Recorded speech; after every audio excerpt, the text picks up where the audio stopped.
Maraming tao marahil ang naniniwala na ang Manila International Airport na kalaunay tinawag na Ninoy Aquino International Airport ang pinakaunang paliparan sa Kalakhang, Maynila. Ngunit lingid sa kaalaman ng nakararami na sa makasaysayang lungsod ng Caloocan matatagpuan ang kauna-unahang paliparan sa Maynila at ito nga ay ang Grace Park Airfield.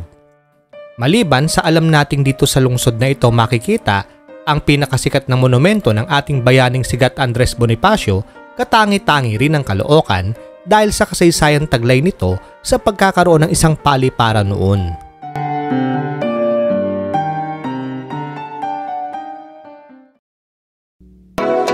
Pero syempre, kung bago ka pa lamang sa akin channel, ay huwag mo munang kalimutang mag-subscribe at i-click ang bell icon para laging updated ka sa mga i-upload kong video. Sa channel na ito, gumagawa ako ng mga video na nagbabahagi ng mga kwento at impormasyon patungkol sa iba't ibang bagay na bahagi na ng ating buhay.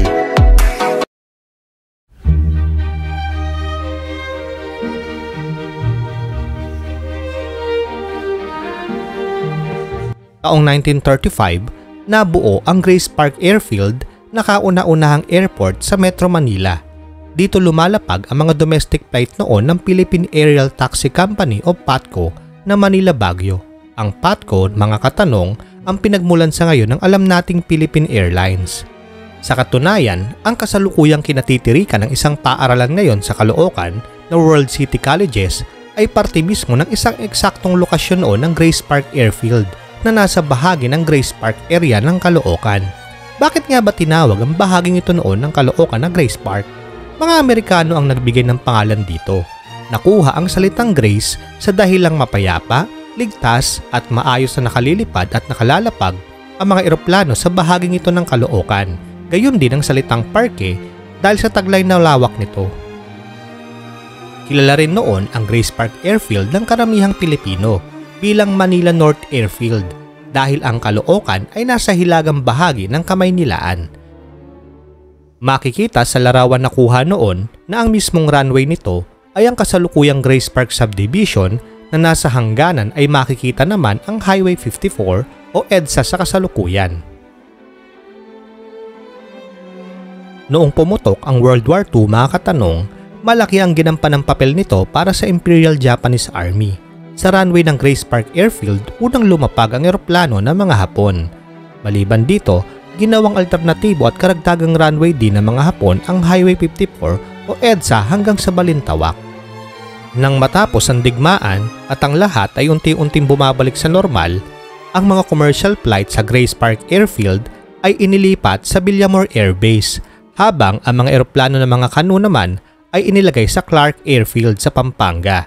Naging lubhang mapanganib ang paggamit ng Grace Park Airfield pagkatapos ng World War II dahil tinaniman nito ng bomba ng mga Hapon ang kalupaan nito.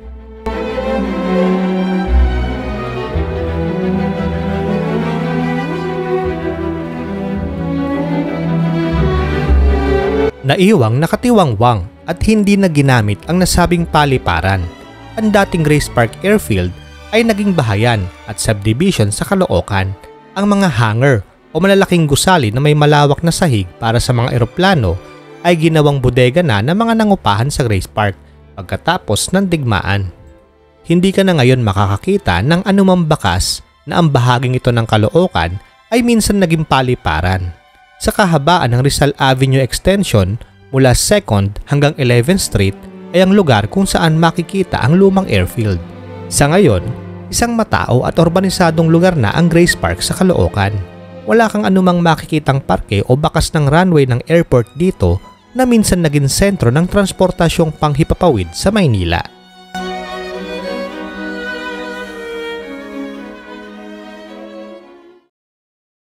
Kung nagustuhan ninyo ang video, mga katanong, ay huwag kalimutang i-like at i-share.